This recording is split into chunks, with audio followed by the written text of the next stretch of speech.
welcome back to our 100% playthrough of the Elder Scrolls V Skyrim on PlayStation 4.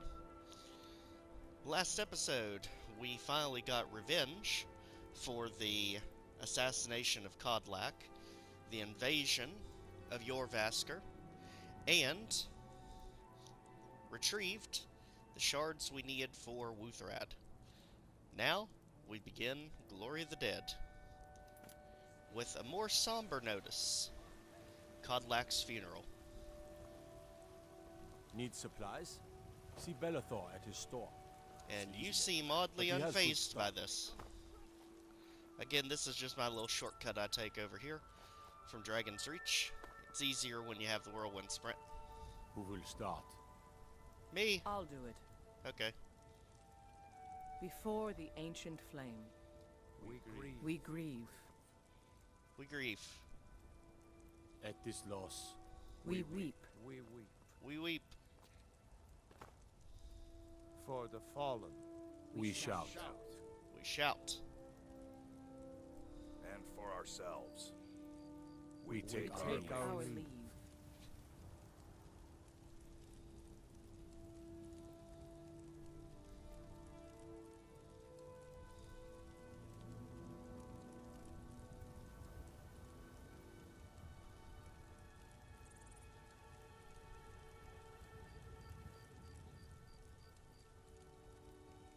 His spirit is departed.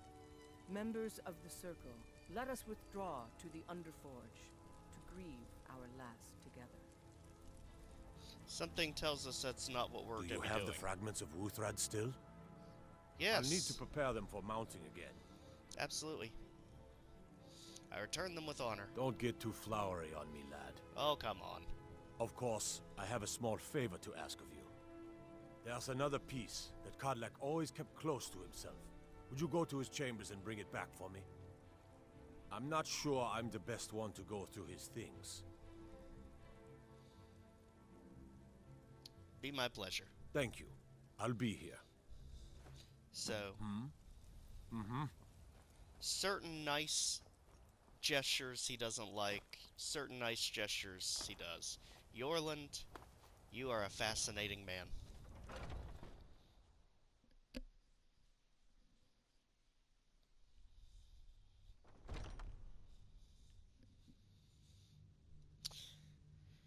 Now things are about to take a bit of a serious turn because of something that many people just rushing through these missions may have overlooked, even in multiple playthroughs.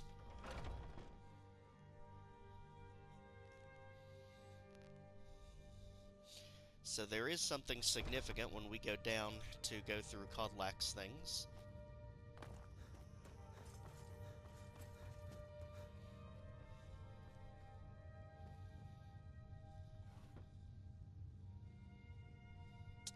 Notice in the same shelf that has the fragment of Wuuthrad, we also have Kodlak's journal. And maybe someone grabbed it and just threw it in a box somewhere and didn't really pay it much attention. And I have no idea how in the world this is stealing when the person is not living. I don't know. We'll wait on that.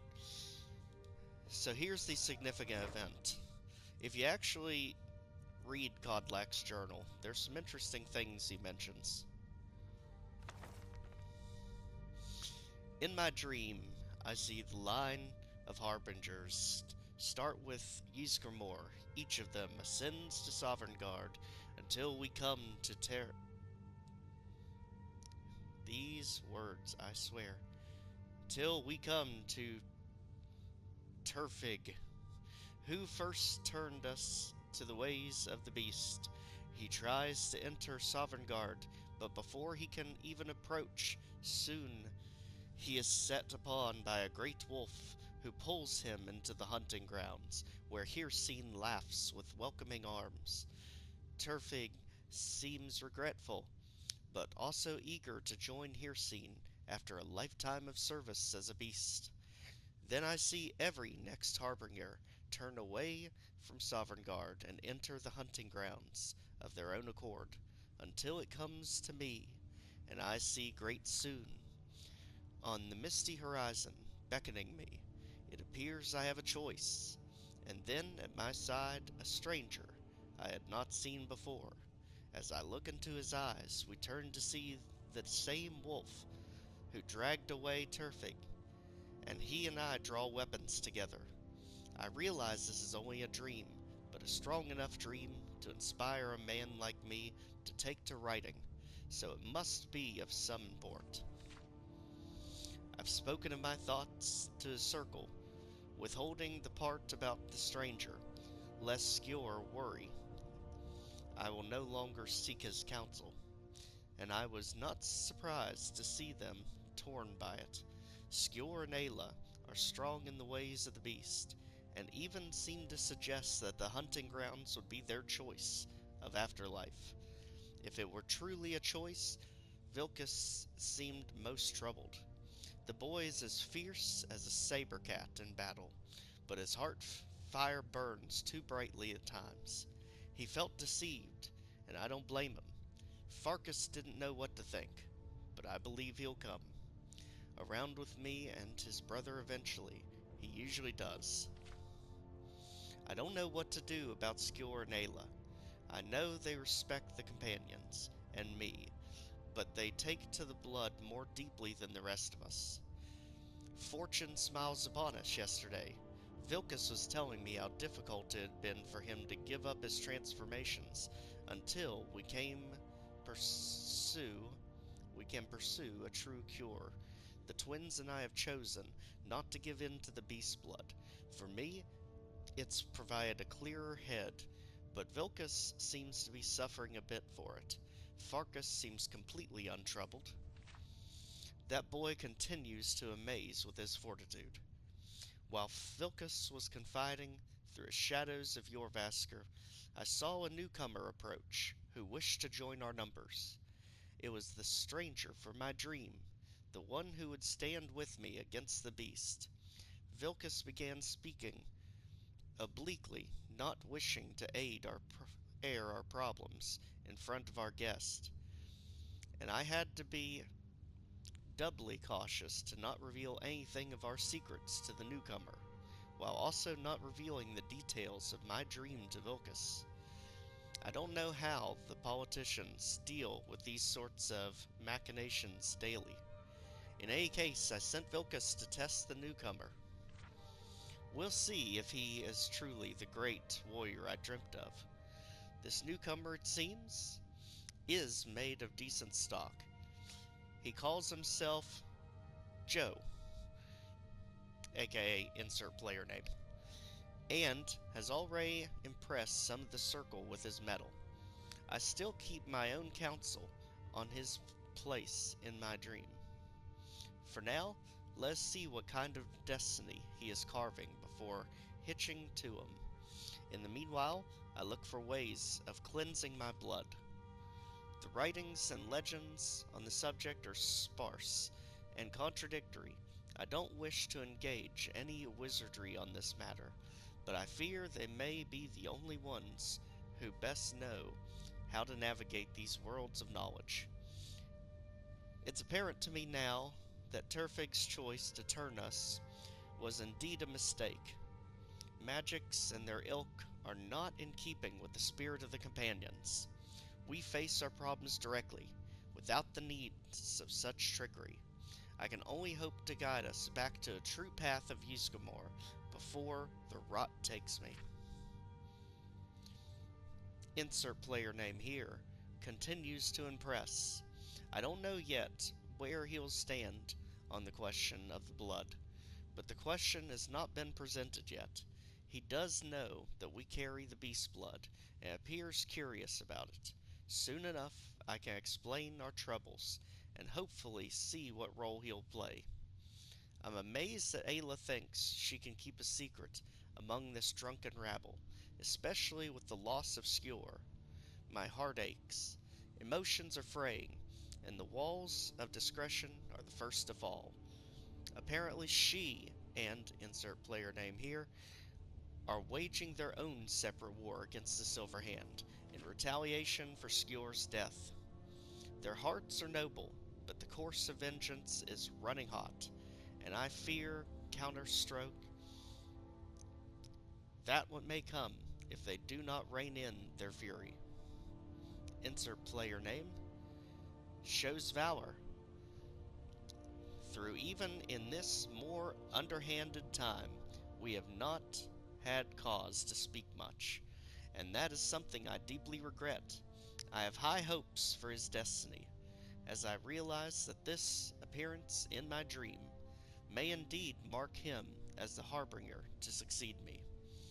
I have received few dreams over the course of my life, but when they come, I have learned to trust them. I have also learned to trust the instincts of my heart, which tells me that, insert player name, can carry the companion's legacy as truly as any residing in Jorrvaskr, especially with the loss of Skjor. Ayla is too solitary, Vilkas too fiery, and Farkas too kind-hearted. Only player name stands as a true warrior who can keep a still mind amidst these burning hearts.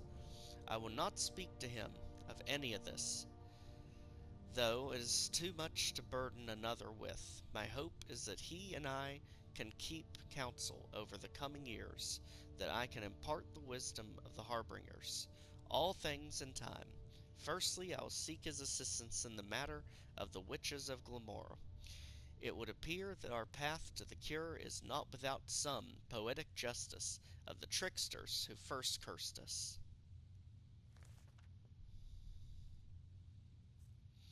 Let that sink in for a second.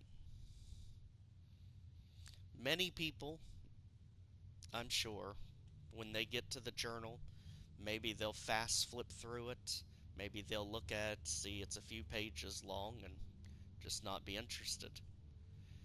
But I think it does almost a better bit of storytelling than even if he was here in person. You literally get to see the Harbinger of the Companions, Kodlak, from beginning all the way until the final mission you see him alive. I love the way that they incorporate the player name and gender there. It also switches between he, she, depending on what you pick. It is masterful how they incorporate that into his journal to coincide with the player and the few times he actually interacted with you. So now we know he looks at us as being the one to succeed him and break the curse of the companions. So I think this is a bit of foreshadowing for what is to come.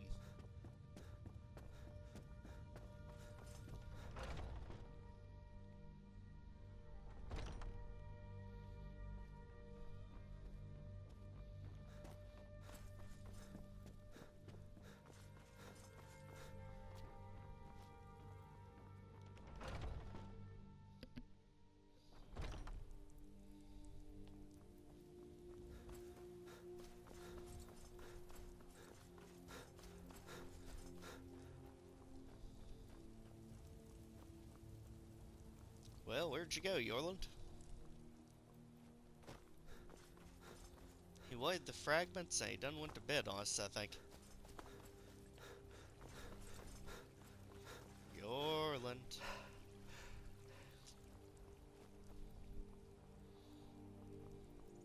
Of course, there's almost guaranteed to be some sort of tomfoolery anytime you're dealing with Skyrim. It gives you the serious moment, and then it gives you the silly ones to go along with it. Let me guess, this will be trespassing, even though it's a quest. You're back. Oh, thankfully not. I have Kodlak's fragment. Thank you. Your shield siblings have withdrawn to the Underforge. I think they're waiting for you. You got it. Quickly get out before we do get accused of trespassing. You tried mercenary work? It might suit you. Maybe. We haven't got to them yet. In due time.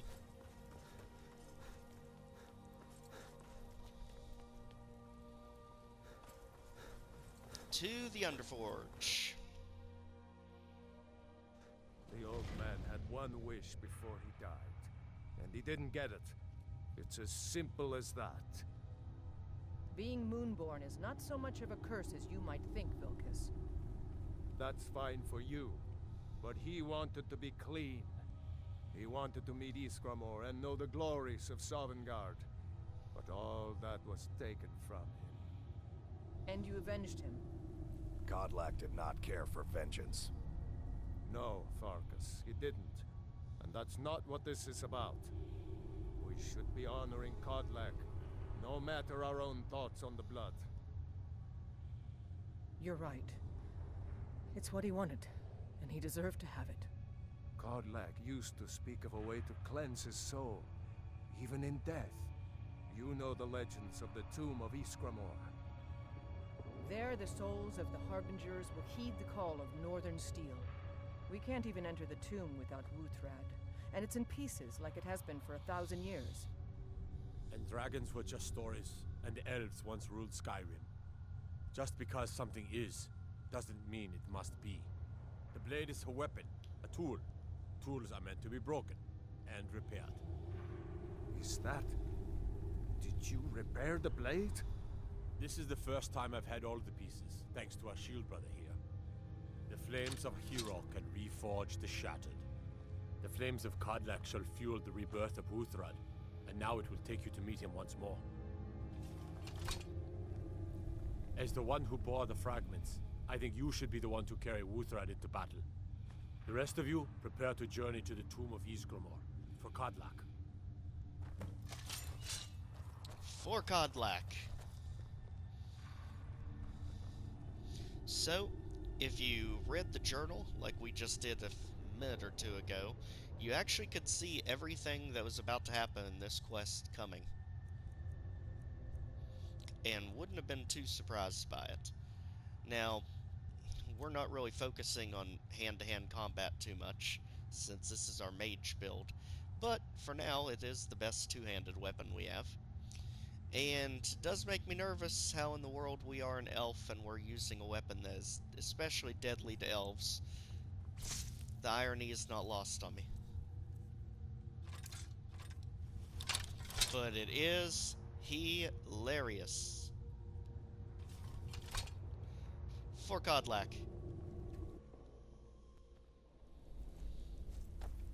If this mission doesn't get us to level 14 so we can finally get a wife, I have no idea what will. So, let's start our journey to Ysgramore's tomb. Conveniently right beside Winterhold. But not really beside Winterhold if you really zoom in. So this one is kind of tricky. Because as you can see, Winterhold is literally on the top of a mountain. Ysgramore's tomb is on a small island at the bottom of the mountain. The only other thing near it is Dawnstar, which is the same elevation, but you got all this water. So we either get to do some rock climbing, or running along the beach. And, for the sake of simplicity, since I don't want to get the College of Winterhold started just yet, don't worry, it'll probably be next. Let's go ahead and take the scenic route.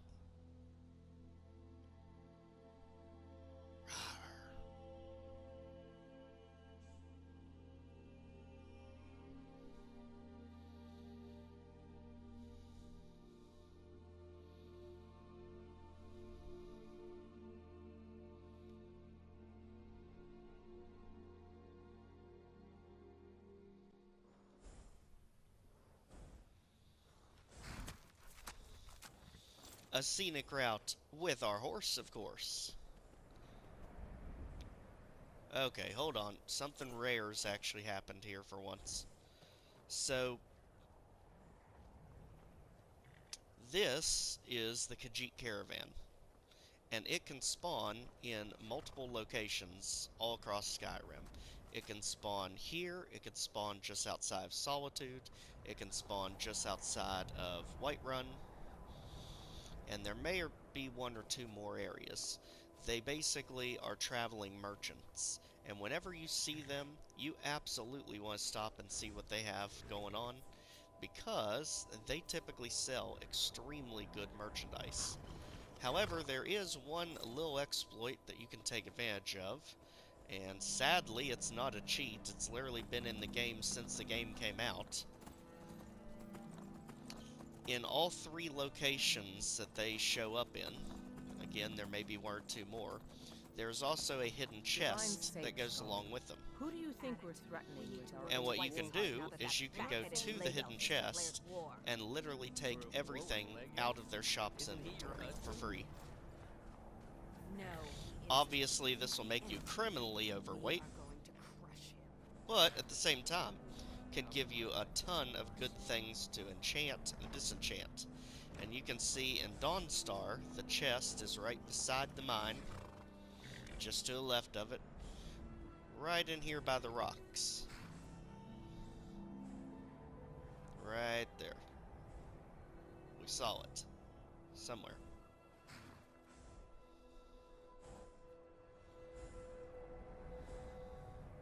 There it is. And notice it is not even considered stealing. It's literally just an open chest. Most people who've played Skyrim know about this, but for any newer players that may not have heard or may not have known, yes, it's completely free for a taking. Just like that, we have taken everything that the shop sells. And because of the other exploit that the game gives you, when you're on a horse, you can fast travel while you're overweight.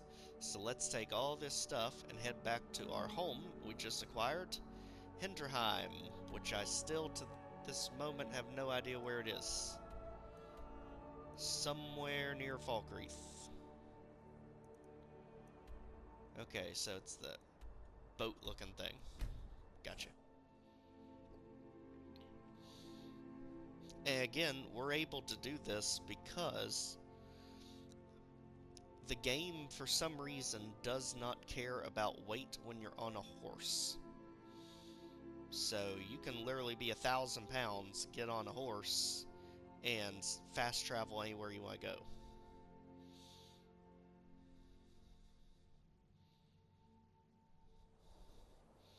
But just know you'll be slow as molasses when you get there, so make sure you travel somewhere you can immediately get off the horse at.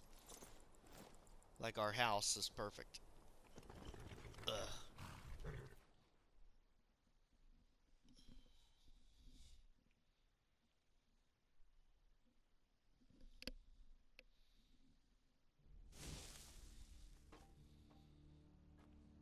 Now, one of the tricks we said we could do before, so we can move a little bit quicker when we're overweight, is just grab your bow, crouch down, aim the bow, and walk while you're aiming. That way you move almost normal speed. And again, you can just press box or whatever the left button is on Xbox to put the bow away so you don't actually fire it. And just like that, let's see, with all the stuff we took from the shop, every ingredient that is unknown to us, go ahead and take. The Khajiit caravans, they infamously have usually rarer items.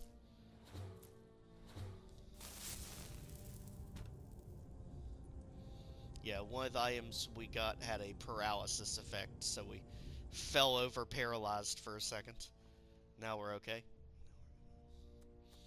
Let's quickly check if there's anything we can create with alchemy. But before we do, hold on. We did put some items in here previously, so let's check our satchel. Grab everything. Now let's do items. Cure disease, literally the best potion you can make. I mean, it's really the only thing you would need help on while you're out in the wilderness. Because realistically, you can just restore health with magic. But let's go ahead and make literally every potion that we're able to, starting with the ones we care about, and then just move on to whatever's left over. Restore magic, absolutely. Stamina, sure. Ravage magic, okay. Resist, okay. And of course we don't care about weaknesses or poisons, but it still helps our alchemy score.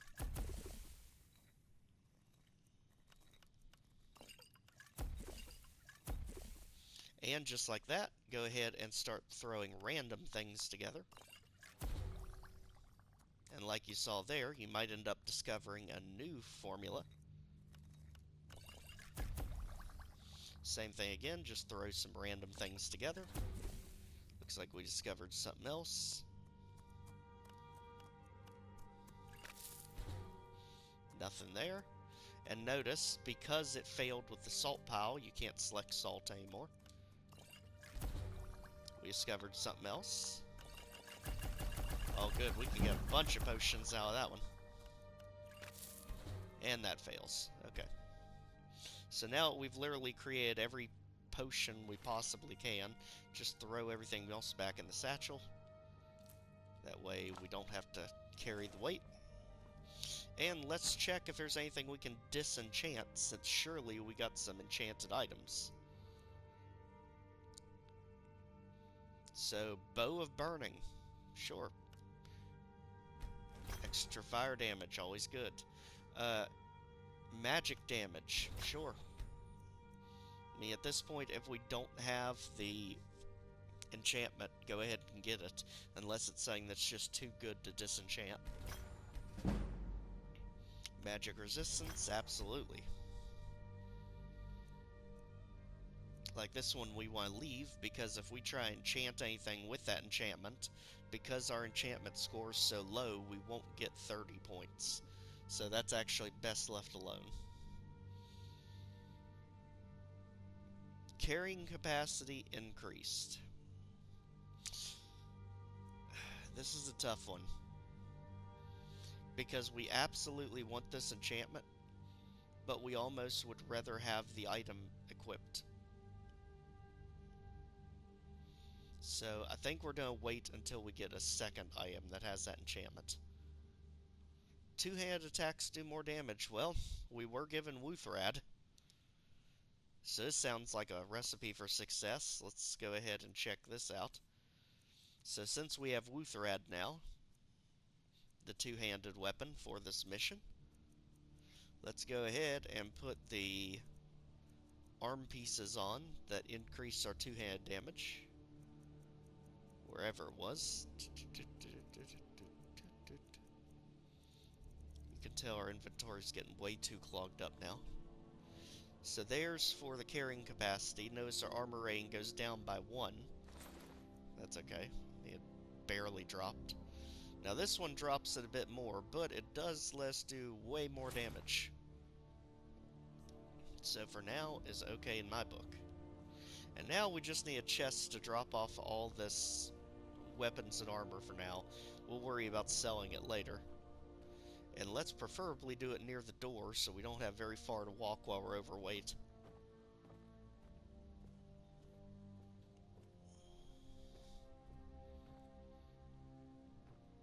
I don't know, but something knocked our pot over. Is there any kind of thing? Wait, there's a chest outside we can use. Again, you just want something that ideally you can pull right up to, since you're going to be overweight. That way you can just get off the horse, load up, get back on the horse, and head out of here. And we just want it to be a box that we know we're going to remember what it is.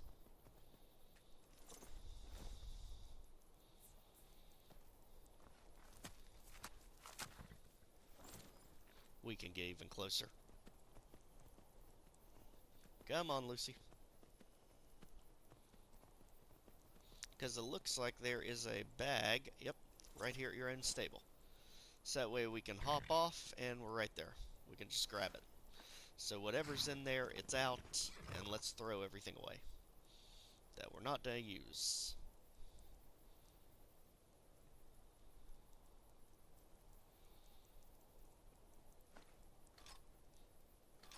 Finally, we got ourselves a fishing rod. It seems like that's something we should have gotten way before now. Okay, there's our secret weapon. Da-da-da-da. Pretty much everything else can go up for now.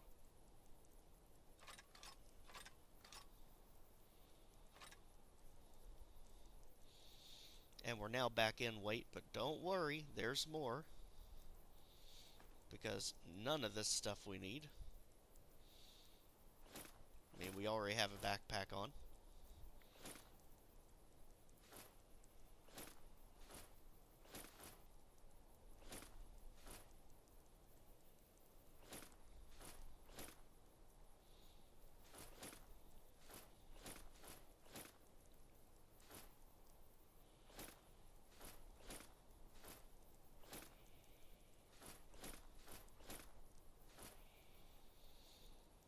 Alright, and just like that, we have almost 200 pounds we can use now.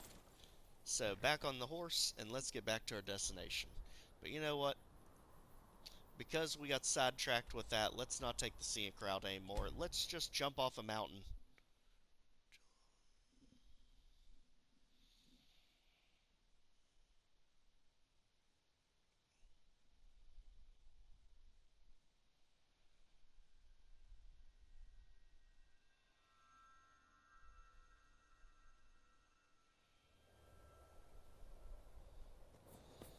Alright, now we have to conveniently avoid all the story stuff going on in Winterhold. So, let's just get to the edge here. That is the college, so we're destined to be a student of eventually. And somehow we have to get off the mountain here. Very carefully. Now this is extremely easy to do if you have the Become Ethereal shout. Not so easy to do otherwise.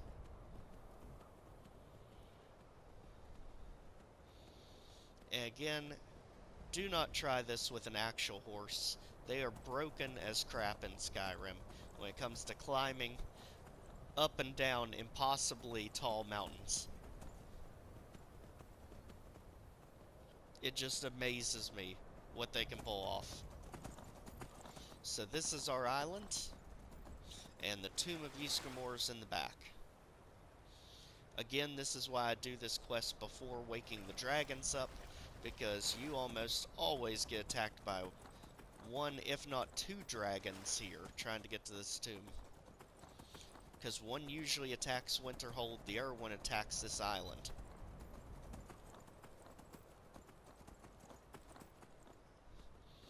But for story purposes, it just makes more sense to get the Civil War quest done, and then Alduin's plot is basically Act 2 of the story.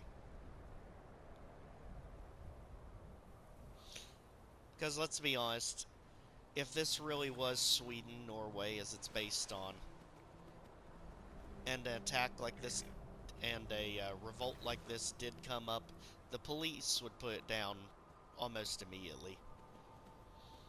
It wouldn't get drug out, especially when you're being attacked by another nation. So this is interesting. We've got skeevers and a dead magician. Get in my soul gem. So what the heck happened here? Ilas-Tei. I wonder if this is an actual scripted location, or if this is just a random encounter. So he was clearly an alchemist, with all the different types of ingredients on.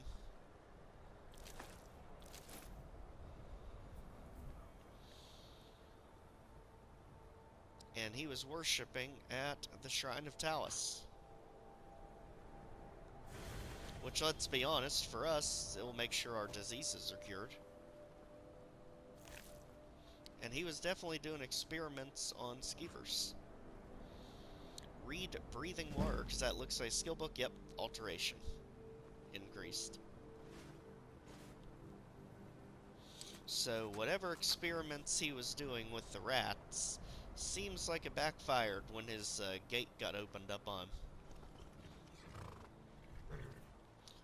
Looks like he took 2 of them out, but the 3rd one got him. And that one apparently died in the cage before it even opened, by the looks of it. But the real mystery is, how'd the cage get open? Scroll of Calm, good. And ingredients and potions. This is a neat little area. I don't think I've come across this one before.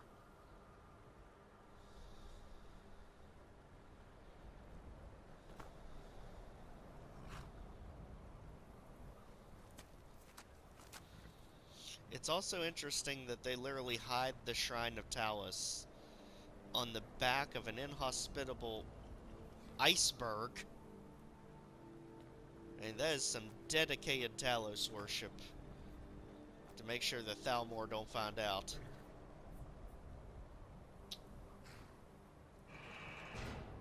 But yeah, the gate wasn't even locked. So I don't know how it happened. We're not given a book to let us know anything about it.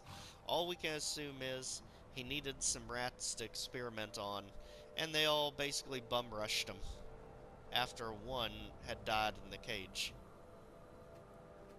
Sad scene, but amazing attention to detail. Let's be honest, there's a lot of sad scenes all throughout Skyrim. That's what makes it such an interesting place.